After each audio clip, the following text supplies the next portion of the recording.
CBS Radio Mystery Theater presents...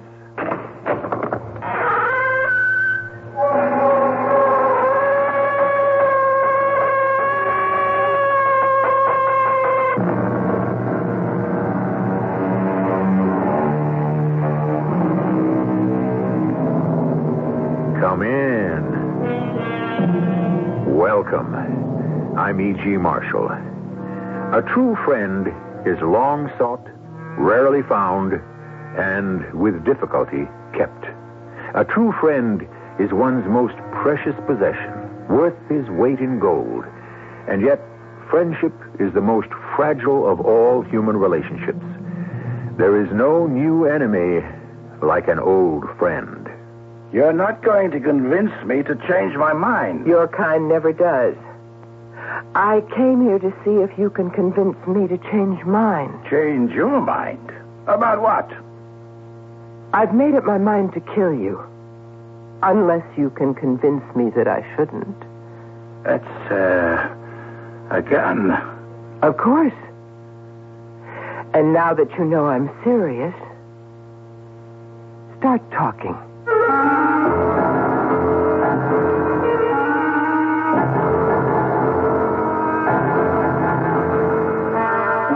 Our mystery drama, Daddy's Girls, was written especially for the Mystery Theater by Sam Dan and stars Terry Keane and Carol Teitel.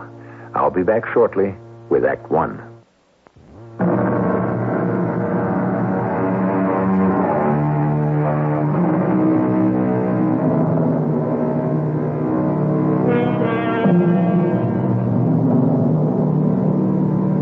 As Mr. Oscar Wilde said, society is wonderfully delightful. To be in it is merely a bore. To be out of it is simply a tragedy. Society. At one time, it referred to the whole bottle of milk. Recently, we take it to mean only the cream on the top. Ah, well, isn't that the part that always turns sour first? At any rate, in every town, city, village, and hamlet of our great democracy, there is always somebody who defines just what society is. And, more important, who is in it. Going out again tonight, Clara? Business. Of course. What's the matter? Nothing. Does your back hurt? If I could only feel it hurt, I'd be all right.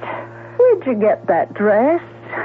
You don't like it? Oh, I think, it's the most beautiful thing I've ever seen. Oh, a compliment for a change. Let's declare a national holiday. That dress is at least worth a couple of $100. That's what Bettina gets for it in her shop. Uh-huh. And what did she charge you for it? Nothing. She insisted she simply had to give it to me. Why? She wanted to show her gratitude. Really? I give her all those plugs in the column. Oh, that column, Clara's Clarion. It's made you the little tin-horn dictator. Tin-horn dictator? Don't use that, Mary. It dates you. It's so absolutely 1940-ish. Oh, well, I'm not afraid of my age. Oh, Clara.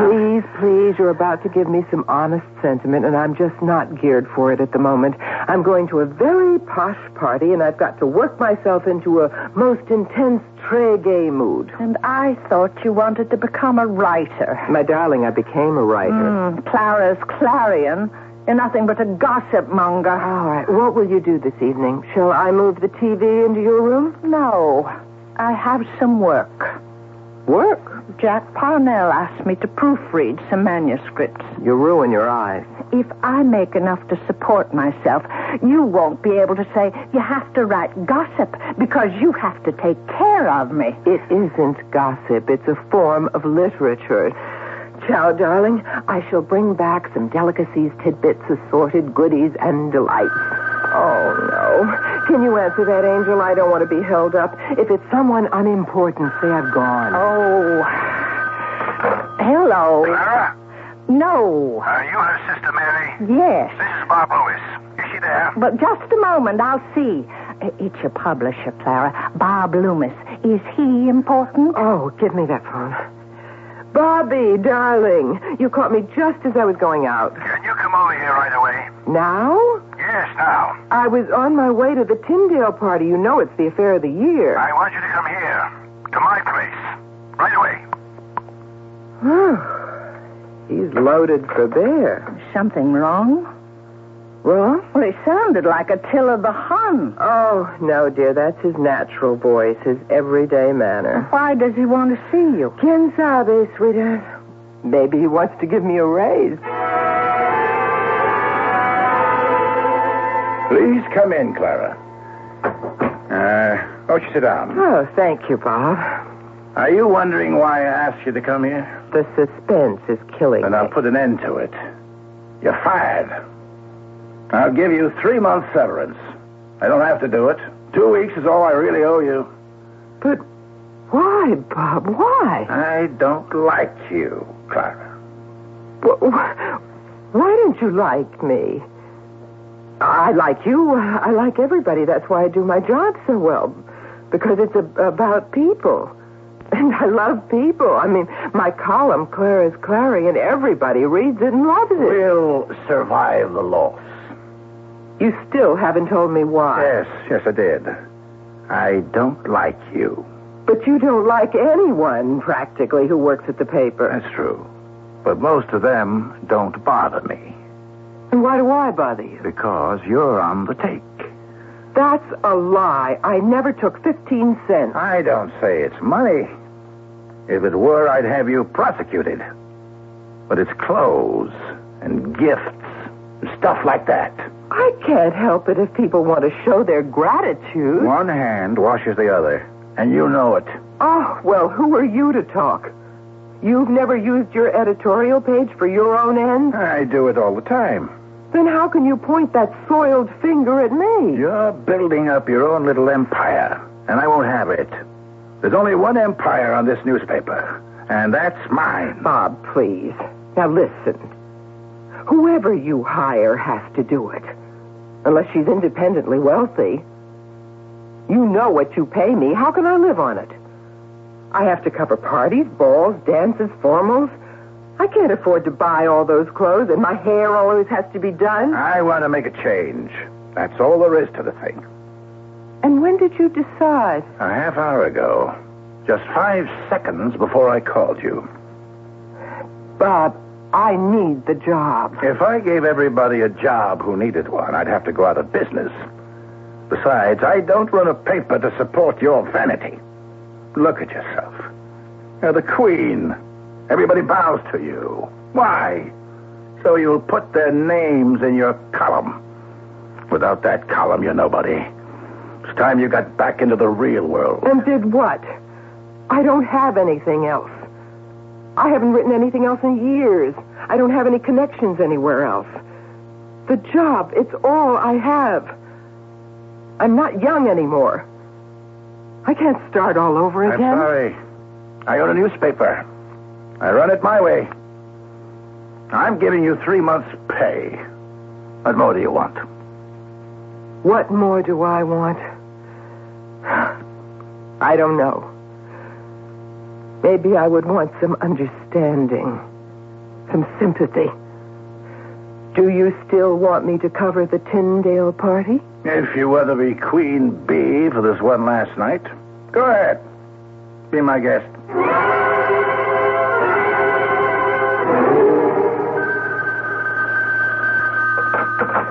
Hello? Mary, are you all right? Oh, yes, fine. Where are you? Where would I be? At the Tyndale party, of course. Oh, what did Mr. Bob Loomis want? Oh, it was nothing. Clara, it wasn't nothing. I heard him on the phone. He was angry. What about? Now, please, don't lie to me. He was just letting off steam about how some of the stuff doesn't get in by deadline, and I told him he can't hassle society people. But everything's just fine now. Listen, don't wait up for me. Now, this bash will go on for quite a little bit, so you might as well get to sleep. Oh, I suppose. I'll take my pill and turn on my music and drift off. Do that. I'll see you at breakfast. Are you sure everything's all right? Arrivederci, sweetie. I think I'll find something to listen to. Oh, I'm tired. I'm so tired. I don't think I need a pill.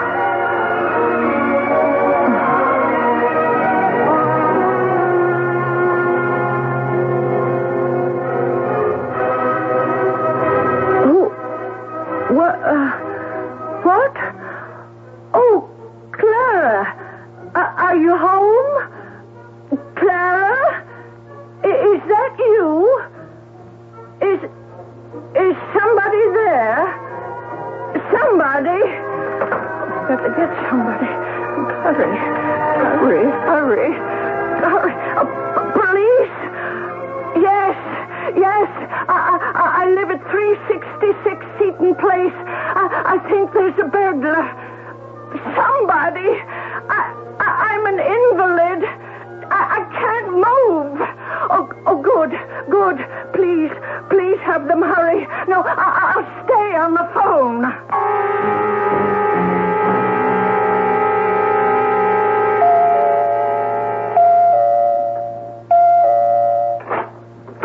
It's you. May I come in? At this hour? What's the point? I think I can make you see it. Clara, why did you come here? Did you think you could convince me to change my mind? Oh, no, your type never does. I came here to see if you can convince me to change mine. Now, look here. You're obviously drunk. No, I've been drinking, but I'm not drunk. Daddy showed us how to hold our liquor.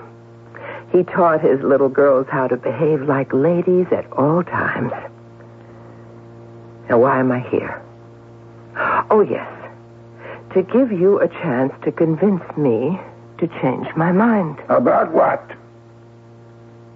I've made up my mind to kill you. You can leave. You think I'm joking? Yes. And it's in bad taste. Murder is always in bad taste. That's why I've come here to see if you can convince me not to commit one. Why do you insist on provoking a scene? Why don't you get down to business? Your life is at stake. I don't want to call the police, but if you insist on a No, scene... don't pick up the telephone. I won't. If you leave right now. Sit down. That's, a gun. Yes. Well, for the very first time this evening, we can agree on something. This is a gun. Is this your idea of a joke? Why can't you accept the situation for what it is? It is not a joke, a charade, or a play. I am ready to pull the trigger. Suppose I don't fire you. Suppose I give you my word. Once this gun isn't pointing at you, what's your word worth? I'll write out a contract. Did you ever sign a contract you couldn't break? You're crazy. You're drunk. That's all immaterial, irrelevant, and beside the point. What can I tell you? That is your problem.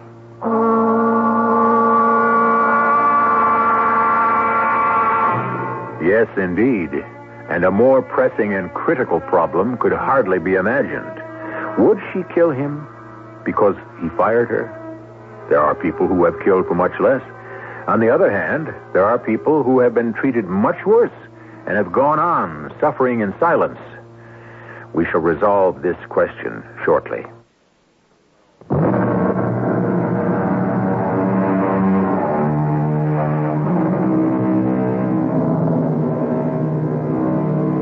Make the test yourself. Ask someone the following question. What are you? Most of the time, the answer will be, why, I'm a doctor, a lawyer, a plumber, a salesman. How many people will say, I'm a human being, placed on this earth to help mankind and fulfill the mission assigned to me by my Creator, or something of that sort. Most of us see ourselves in terms of what we do, our job. And if our job is taken away from us, we can lose our entire reason for existence. Now, Listen, Clara. Yes? What do you want me to tell you? Why I shouldn't kill you. You won't get away with it. Why not? No one saw me come. No one will see me go. Because you like your privacy, there isn't another house for 100 yards. Oh, the shot? If anyone hears it, it's a backfire from a truck. So, we've disposed of that argument. Do you have another? You still won't get away with it. Why not? Oh, think of all the people who hate you. Not enough to murder me. Molly Britton would murder you. She doesn't really believe you did her the world's greatest favor by breaking your engagement. Jerry Hines would cheerfully kill you. He doesn't have the nerve. The police don't know that. The fact is, you drove him into bankruptcy. I'm far down on the list. I'd be lost in the shuffle. That's enough. Who do you think you are? Coming here trying to scare me with that water pistol. It doesn't squirt water. The joke is over. It isn't a joke. Stand still. You won't shoot. Don't take another step. I don't believe you.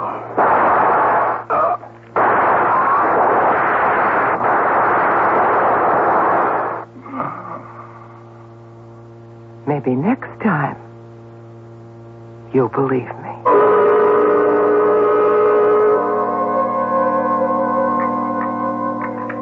Good morning, Clara. Mary, hey, I was going to help you come in here. No, it's okay. I can use the crutches again. So I see. That means you must be feeling better. No, Clara, I feel awful. Well, then I'd better take you to the hospital right now. Oh, I made such a fool of myself last night. Now, how could you possibly make a fool of yourself? You promise you won't laugh. Only if it's serious. Well, it was 1:30 in the morning. I woke up. The pill didn't work? I didn't take it. I woke up, and I thought I heard someone moving about in the house. You what? I thought I heard... And then I was sure I heard someone. Oh. I was so frightened. I was positive I heard footsteps. Well, did you open the drawer and get the gun? The gun? Well, you know I put it back in your room. Oh, yes, I remember now. Well, back in your night table. That's right. You did. Oh, I could never use it. I'd be scared out of my wits if I ever had to hold a gun. Oh, how can you say that? It was Daddy's .32 caliber revolver. He taught you how to use it, same as me. You were even a better shot. Oh, I hated it. I just did it to please him.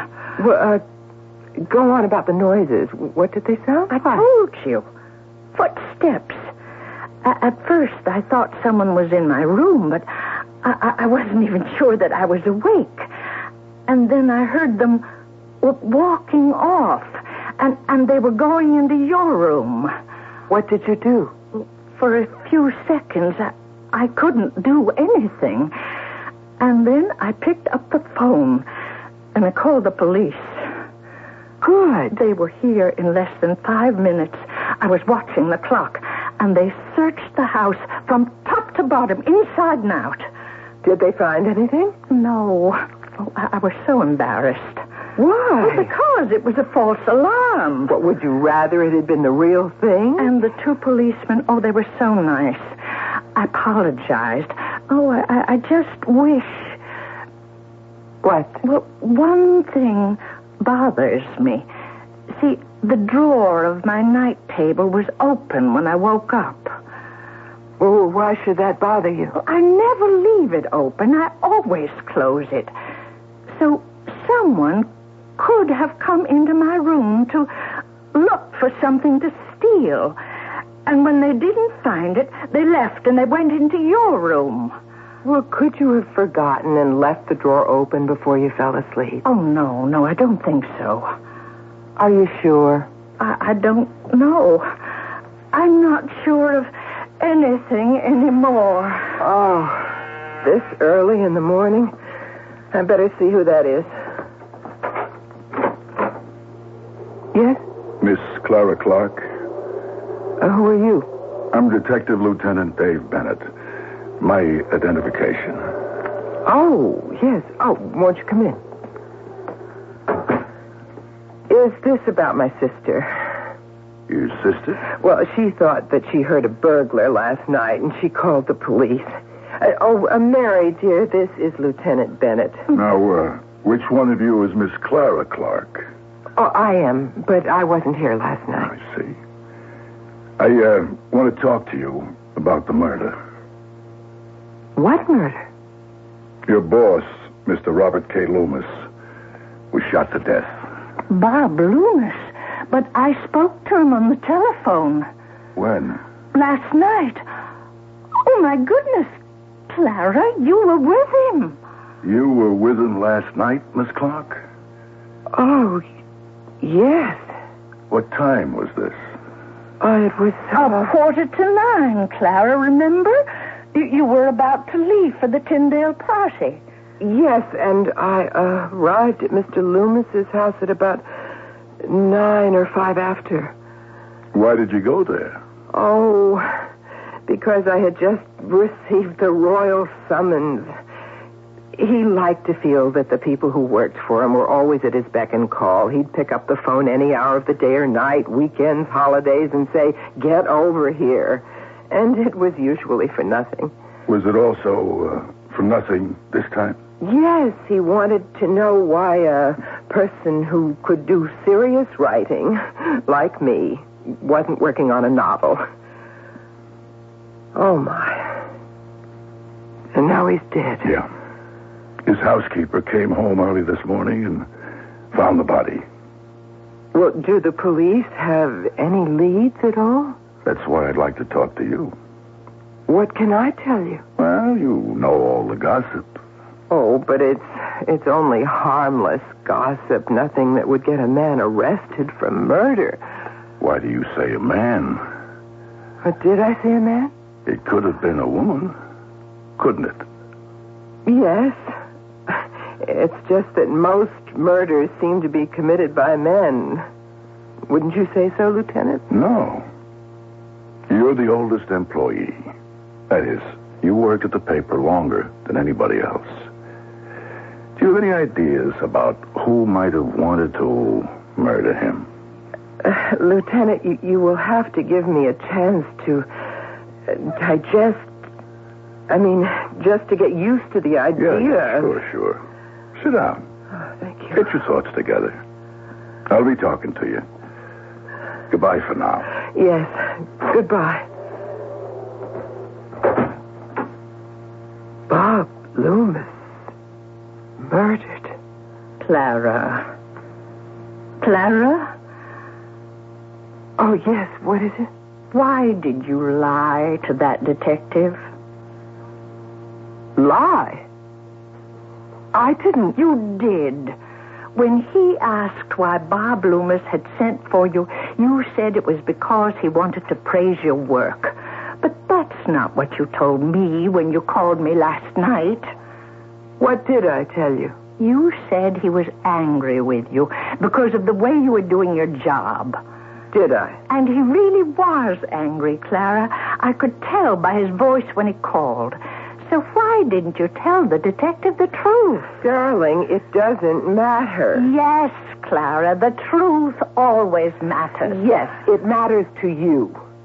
Because you sit here in the house all day and you can afford to indulge yourself in all sorts of fantasies about truth and morality and all the rest of that nonsense.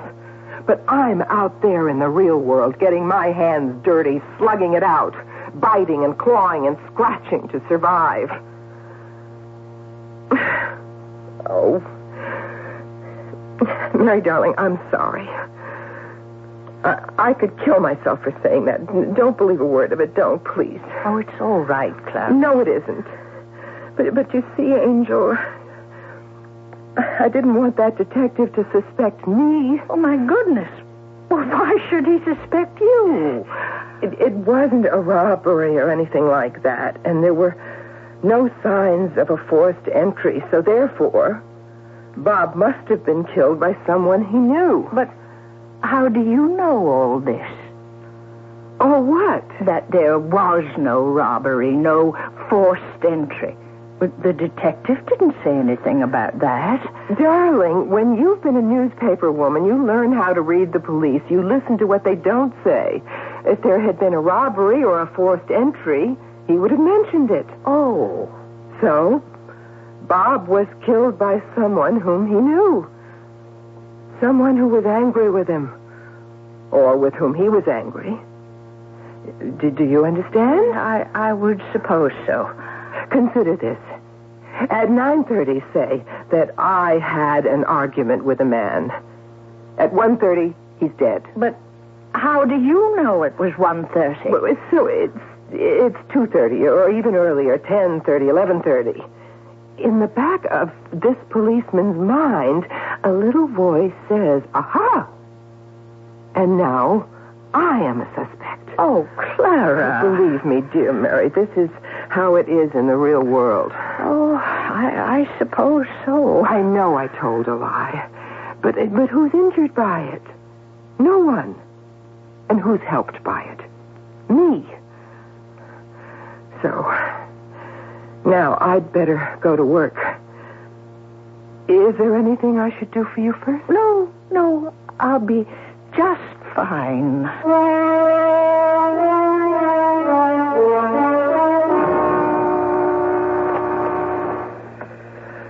Jenny, I'm dictating this on the machine and you can transcribe it later.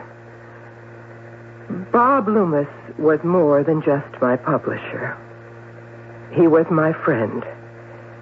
He was a man of great humanity, of unusual perception. He was kind, he was decent, and he loved his fellow man. We will all miss him.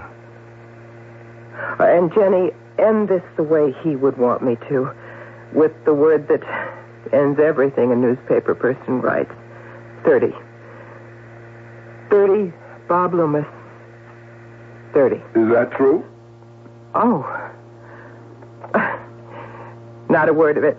But, as they say, de mortuis nil nisi bonum. Only say good things about the dead. Well, I see you know your Latin. Just enough to get around. The door was open and your secretary was tied up. Look, if you're busy... No, that's all right, Lieutenant. What did you want to see me about? I suppose I want to see you about everything. Now that you have gotten yourself together. I hope so. He was killed by someone who knew him. He let that person into the house himself. Now, that someone was very angry. How do you know? Whoever it was emptied the gun. So, who hated him? Ah, here's the telephone book, Lieutenant. Pick a page, any page. He knew how to pull up just this side of libel. And it wasn't just what he wrote. It was what he did. To whom? Almost everybody. Some leading people? Well, he broke his engagement to Molly Britton after he'd led her on for years. And he got Jerry Hines to invest in a land scheme that blew up and stripped Jerry of every dollar he had in the world. What do you know? How can you beat those two for motives? You can't. Our heroine, Clara Clark, seems to have recovered from the initial shock she received from being forced to commit murder. But who knows? Maybe one can never recover from something like that. It seems to be a clean job.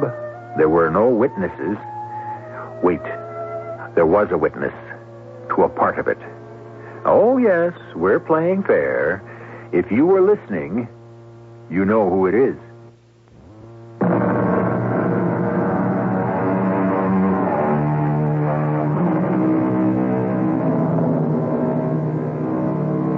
Murder, by its very nature, is the ultimate act, the final deed. And yet, although the victim's life is over, the killer, in a real sense, is born again. He or she becomes someone else, someone who is separated from his fellows by the brand of Cain. If he or she is a sensitive human being, he or she must learn how to live with the consequences of murder. And very soon, he or she discovers that a killer's work is never done. Tell me about Mr. Jerry Hines. Look, Lieutenant, I may have told you too much already about both Jerry and Molly Britton. After all, people do say many things they don't mean. Did either of those two people ever threaten to kill Bob Loomis? Well... Miss Clark, this is a murder investigation. If you know anything, it's your duty as a citizen to I tell don't me. know the details. But Bob got Jerry Hines to put up over $1 million to buy some land for a vacation development. Turned out the place was a swamp. Jerry went flat broke. Jerry confronted him at the club, started a fist fight, and would have killed him if it hadn't been broken up. Jerry Hines, huh? Okay.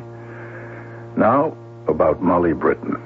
Oh, well, they'd been engaged for over 4 years, and just one day he said, goodbye, it's over. Just like that. Just like he called me in and said, you're fired. Do you mean that Bob Loomis fired you, Miss Clark? Oh, no. What I meant was he told her the engagement was broken in the same casual way that he might have fired me or anyone else. I see. Well, thank you very much, Miss Clark. You've been most helpful.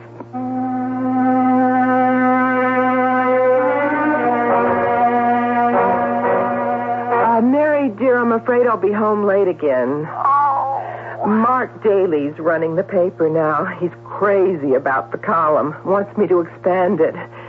So will you be all right? Oh, yes, I'll be all right. And I'll be home as early as I can. Ciao, sweetie. So, onward and upward, and constantly forward. Clara? Oh, it's Molly. Oh. Molly Britton. Do you think I could see you just for a moment? Oh, we'll take more, a minute, an hour, as much time as you want. I haven't been in this building, since... Oh, Clara. Clara, can you help me? Of course. Tell me how. Bob is dead. Yes. Do they know who did it? I don't think so. Not yet. I remember I wrote him some letters, No, I didn't. Yes, I wrote some very strong things. Oh? I said that he didn't deserve to live and that one day I would... You would what? Kill him. Oh, well, everybody knows how upset you were, and people say things like that under stress. But I put it in writing. Do you have an alibi? I was home, sitting at home and drinking myself to sleep. What if the police find those letters? Maybe Bob destroyed them. Do you really think so? Oh, Clara, you were always my friend. Help me. Molly, do you want me to call a lawyer? A lawyer? Oh, but wouldn't that mean I was guilty? Are you guilty? Did you kill him? Did I kill him? I don't know. I honestly don't know. Well, aren't you going to answer it? Never on the first ring. Let the other person get anxious. Yeah. Now. Clara Clark. Miss Clark? Yes? I want to pick up Molly Britton. She's at home. Do you have any idea where I might find her? Could you hold on for just a moment? Molly, it's the police. The police? They're looking for you. Oh, I've got to get away. Sooner or later, you're going to have to face them. And besides, you don't even know what they want. Now, relax, darling. We'll have some coffee, and we'll just sit here and wait. She was my whole life. everything I had in the world. I thought we were in love, and then one day, just like that, he... We found some letters, Miss Britton. Yes, the letters. You won't deny you wrote them. Please, let me tell you why I wrote them. You see, I was on fire inside. My mind was being destroyed by the violence of my emotions. And so I felt that if I could write everything down, it would sort of, give me a release. Did it? Well, once I put everything on paper, I no longer hated him. Instead, I began to hate myself. Why? Because I wanted to destroy myself. I began drinking heavily. I'd start early in the day, and I'd pass out along about dinner time. Mr. Loomis was killed 2 nights ago. Where were you? Where was I? I don't know. You're saying you don't have an alibi. Lieutenant, there must be millions of people who don't have an alibi for that night. But how many of them had written Mr. Loomis threatening letters? Thank you, Clara, for trying to help me, but I don't know, perhaps I do have an alibi. I may have been somewhere with someone, with some people. Maybe they'll remember. Meanwhile, Miss Britton, I must ask you to come down to headquarters. I'll read you your rights. Hold it, Lieutenant. Jerry Hines also had a very strong motive. Jerry even beat him up. Mr. Hines has been in Europe these past 2 weeks. Miss Britton? Maybe I do have an alibi, Clara. Could you ask in your column if anyone remembers being with me, seeing me? Could you, Clara?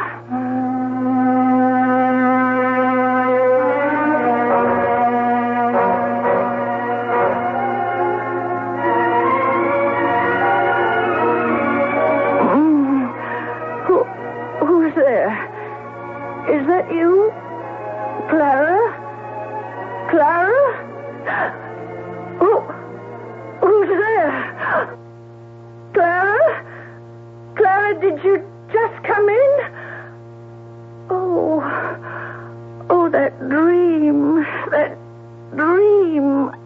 I wish I could remember that dream. Or was it a dream? Was it a dream?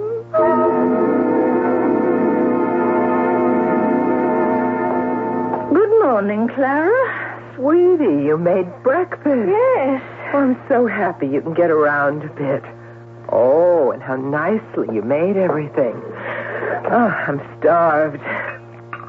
The police may have solved the Bob Loomis murder. Oh, do you mean they found the killer? I think so. Who? Who was arrested? Molly Britton.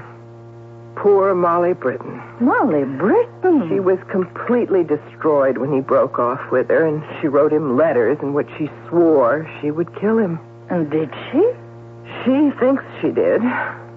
Oh, I just feel so sorry for her. What did you do with the gun? What did you say? You know what I said. What gun? Daddy's gun. The gun you used to kill Bob Loomis. Mary, what are you saying? We both know what I'm saying.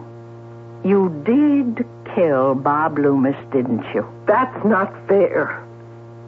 Ever since we were children, you were always showing me how smart you were. Clara, since that night, I would dream I heard the steps again. And I remembered suddenly how I really heard them. You came into the room. You thought the gun was in my bedside table. You forgot I'd given it back to you. It isn't true. You opened the drawer. It wasn't there. So you walked back to your own room, and those were the steps that awakened me, and you left the drawer open. No, Mary. Who had the motive to kill him? Wasn't yours as great as anyone's, even greater? But you felt you could save yourself. Please. What did you do with the gun? Mary, you're right. But I can still save myself. No one will do anything to poor Molly. She may even be acquitted. It'll even make her feel good to think she avenged herself. Please, Mary. It isn't right, Clara. Oh, it isn't right. Don't do it if it isn't right. The wit and wisdom of dear old Daddy. Was it right for Mama to die young and for him to squander her money? Clara, dear, live in the present. If Daddy hadn't gotten drunk and had the accident, you would have had a life where you didn't have to spend every day in a wheelchair. What you're saying is true. But should we make poor Molly Britton pay for it? Why shouldn't somebody else pay for a change? What did you do with the gun? Please, Mary. I cannot go to jail. I won't go on trial. Clara. What will you do? Call the police and tell them? No.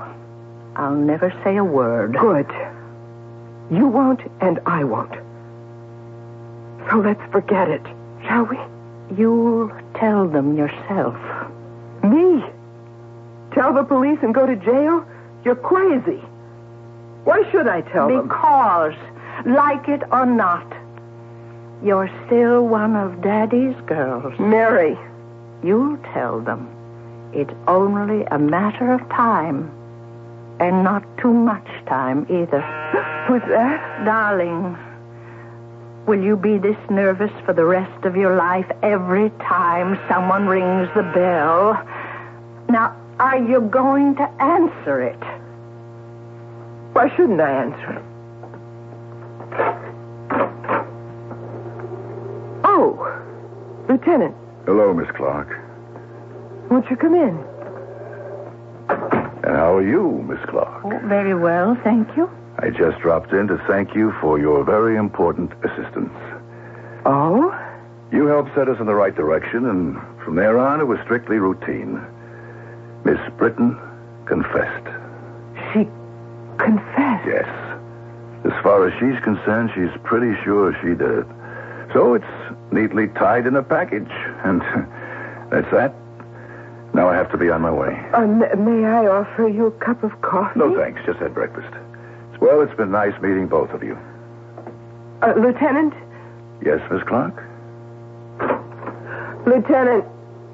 What is it? Could you give me a lift down to police headquarters? I would, except I'm not going back there now. I think you will be. What do you mean? After you hear what I tell you. Could you wait just a second? Mary, darling, I have to go somewhere. Yes, dear. And I won't be back early. I don't even know if I'll be back late. I understand. Actually, I don't know when I'll be back. Will you wait? I'll wait as long as I have to.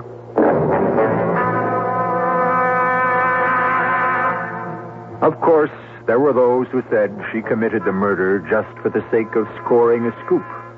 But fortunately, most folks, including the jury, were not so cynical. She received what might be considered a light sentence. But that isn't true. When a person of imagination, who is not a criminal, commits murder, he or she pays for it forever. I shall be back shortly.